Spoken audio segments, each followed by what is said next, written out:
In the beginning of the year, HBO Max started releasing a new medical drama. But because I'm not a bot, I didn't start watching it because every medical drama released in the past 10 years has been okay at best. Ones like The Good Doctor, The Resident, and Transplant are decent, but the real heavy hitters released years ago like House, Grey's Anatomy, and ER. That's until someone told me to watch The Pitt. With only one season, The Pitt is already one of the best medical dramas in recent years and one of the best procedurals as of late. If they could come back with a good second season, I could see them being the Abbott Elementary of medical dramas. The internet's loving it too, with Twitter making a bunch of memes and all like the critics are glazing it. Even the creator admitted that its popularity blew his expectations. They have already been renewed for a second season, and I could see this show going really far. Let me tell you what the show's about. The Pitt was created by R. Scott Gemmell, who was a showrunner for NCIS Los Angeles and a previous writer for ER, another medical drama. The Pitt follows the events of a day in a Pittsburgh emergency room supervised by the attending doctor, Dr. Michael Robbie Rabinovich. Sorry if I pronounced that wrong, I'm not that good with names. During the course of the season, which each episode spans an hour, the show shows us a variety of different patients and explores the personal lives of the doctors and staff. People also call this show the woke medical show because it touches on a bunch of liberal social issues that the hospital goes through. And I think that's really important to show because not everyone is aware how the hospital and social issues that go through hospitals affect all of us. There's a bunch of characters, but my favorite are Dr. Melissa, Dr. McKay, and Dr. Whitaker. But let me tell you about the main character, Dr. Robbie, played by Noah Wildey. Wildey was also an actor in the 90s medical drama ER that I mentioned before, but that's completely separate.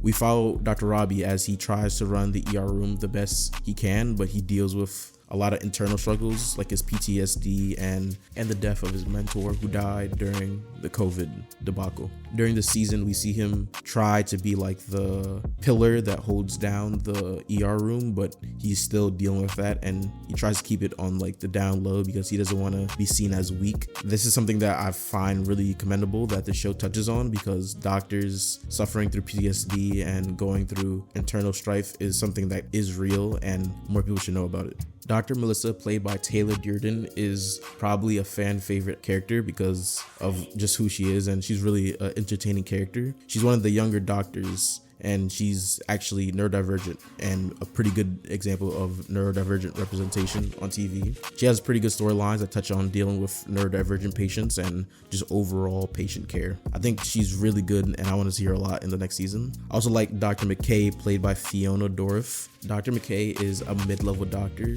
I'm pretty sure. I'm not 1,000% sure with the hierarchy of the hospital, but she's somewhere in like the mid-level. She's been there for a couple years. She's really interesting because she has a lot of backstory and family drama that you'll see in the show. She literally has restraining orders on her and you'll see how that goes on.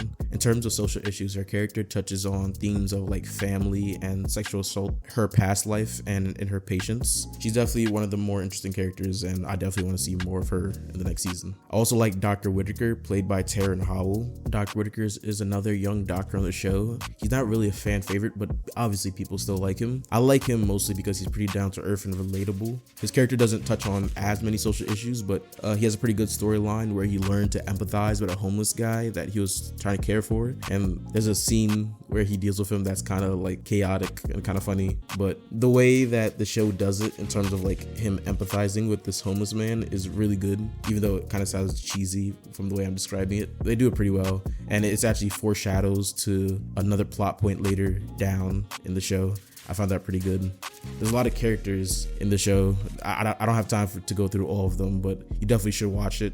The show is really special in my opinion because it's not just a standard medical drama procedural with like some drama and an entertaining plot. I think the show was like made with love and appreciation toward hospitals and the people who work in them, and it's shown through like them touching on social issues and telling the backstories of these characters.